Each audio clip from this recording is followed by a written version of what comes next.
Je m'appelle Michel Dupuis, je suis professeur de droit à l'Université de Lille.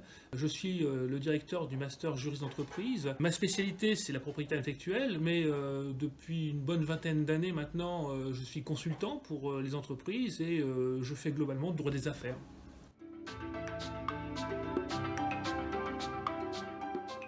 Un GIE, c'est un groupement d'intérêt économique. C'est une structure pour organiser une coopération économique des membres. Alors, cette structure, bien sûr, c'est une personne morale, comme une société, et l'idée de cette structure, c'est d'organiser, de permettre le développement économique de chacun des membres du GIE.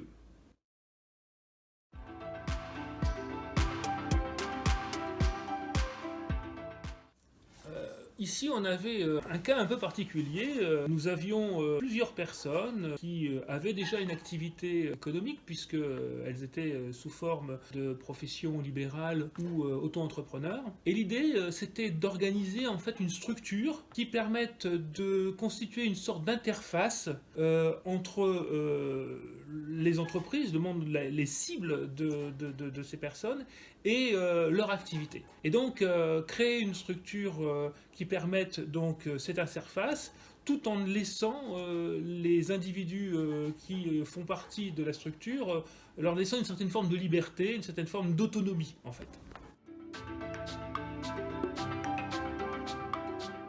Alors, le GIE présente bien entendu des avantages, mais aussi quelques inconvénients. Le GIE permet une certaine souplesse. Quand on parle de coopération entre les membres, ça veut dire que chacun des membres du GIE conserve sa propre activité.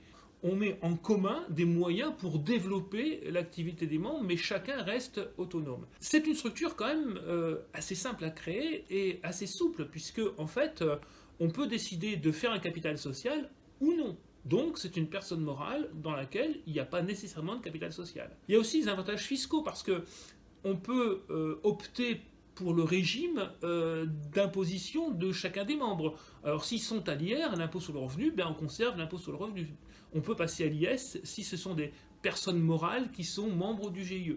Alors il y a quelques contraintes. La première d'entre elles, c'est sans doute le fait que chacun des membres est indéfiniment et solidairement responsable des dettes du GIE. Alors, ça veut dire quoi? Ça veut dire que si le GIE a des dettes, elles devront évidemment payer intégralement celles-ci, et on peut demander à l'une des personnes membres du GIE de payer l'intégralité de ses dettes. La deuxième contrainte, c'est qu'il faut absolument qu'il y ait aussi un gestionnaire, un contrôleur de gestion plutôt. Un contrôleur de gestion, c'est-à-dire que l'un des membres doit jouer le rôle de contrôleur de gestion. C'est l'une des obligations du GIE et évidemment une inscription au registre du commerce et des sociétés.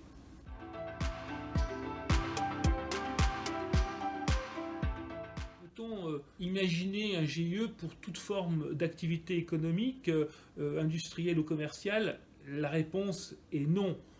Évidemment, un GIE, c'est une structure qui n'est pas en fait destinée à faire des bénéfices directement, mais qui est destinée à promouvoir l'économie, à promouvoir l'activité de ses membres. Si vous voulez faire une activité directement lucrative, il faut recourir à une forme sociale classique, pas au GIE. L'idée du GIE, c'est effectivement de promouvoir en fait l'activité commune. Et là, dans l'exemple que l'on a aujourd'hui, c'est de tout simplement permettre une meilleure visibilité aux différents auto-entrepreneurs en proposant l'interface du GIE vis-à-vis des futurs prospects, de la future clientèle, pour montrer qu'il y a une synergie de compétences dans ce GIE pour pouvoir répondre aux besoins spécifiques des clients du GIE.